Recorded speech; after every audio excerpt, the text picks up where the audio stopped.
कर्माचे चक्र, the circle of कर्मा.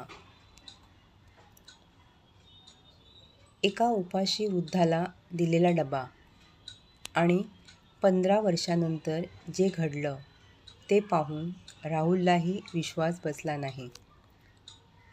राहुल एका छोट्या हॉटेलमध्ये काम करायचा.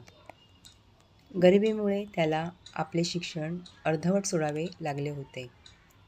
हॉटेलचा मालक नेहमी त्याच्यावर ओरडायचा. त्यामुळे राहुलला खूप दुःख व्हायचे. पण तरीही तो कधीच कोणाशी वाईट वागत नसे.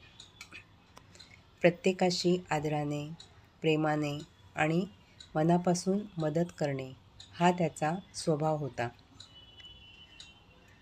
लोक आपल्याशी कसेही वागले, वाईट बोलले तरी त्याने कधीही मनात कटुता ठेवली नाही.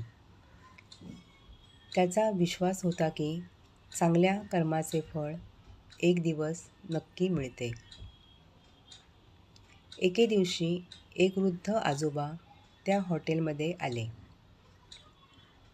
त्यांना खूप भूक लागली होती, पण त्यांच्या खिशात एकही रुपया नव्हता. पैसे नसल्यामुळे मालकाने त्यांना रागाने हाकलून दिले.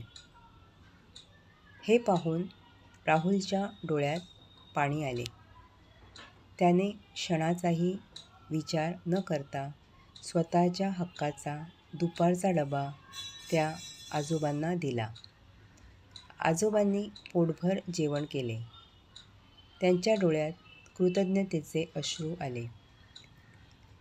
त्यांनी राहुलच्या डोक्यावर हात ठेवून मनापासून आशीर्वाद दिला. काळ पुढे सरकत गेला. पाहता पाहता 15 वर्षे निघून गेली. राहुलने कठोर परिश्रम करून पुन्हा शिक्षण पूर्ण केले.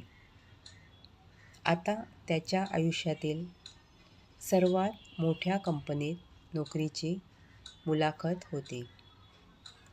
स्पर्धा खूप मोठी असल्यामुळे तो थोडा घाबरलेलाही होता. राहुल मुलाखतीसाठी केबिनमध्ये गेला.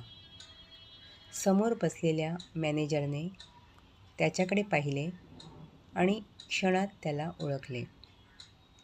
तो मॅनेजर दुसरा कोणी नसून 15 वर्षापूर्वी ज्यांना राहुलने स्वतःचा डबा दिला होता त्या वृद्ध आजोबांचा मुलगा होता.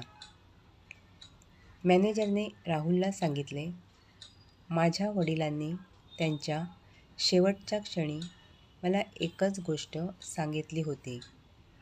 जर आयुष्यात कधी राहुल नावाचा तो मुलगा भेटला तर त्याची कोणत्याही परिस्थितीत मदत कर.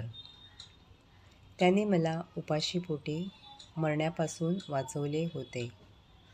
त्याचे उपकार मी आयुष्यभर विसरू शकलो नाही. हे सांगताना मॅनेजरच्या डोळ्यातही अश्रू आले. आज वडिलांची शेवटची इच्छा पूर्ण करण्याची संधी त्याच्यासमोर उभी होती. त्याने हसत राहुलला नोकरीची ऑफर दिली. राहुलला विश्वासच बसत नव्हता. त्याने अनेक वर्षापूर्वी केलेल्या एका छोट्याशा निस्वार्थ कृतीचे फळ आज त्याच्या आयुष्याला नवी दिशा देत होते. मित्रांनो, आयुष्य हे खरोखरच एक चक्र आहे. तुम्ही जगाला जे देता तेच अनेक पटींनी तुमच्याकडे परत येते. राहुलने 15 वर्षापूर्वी दिलेला एक वेळचा डबा आज त्याच्या आयुष्यातील सर्वात मोठी संधी बनून त्याच्याकडे परत आला. म्हणून कधीही कोणाचे वाईट करू नका. नेहमी चांगले कर्म करत राहा. कारण कर्म कधीच कोणाचेही कर्ज ठेवत नाही. योग्य वेळी ते व्याजासह परत करते. तुम्हाला ही गोष्ट कशी वाटली?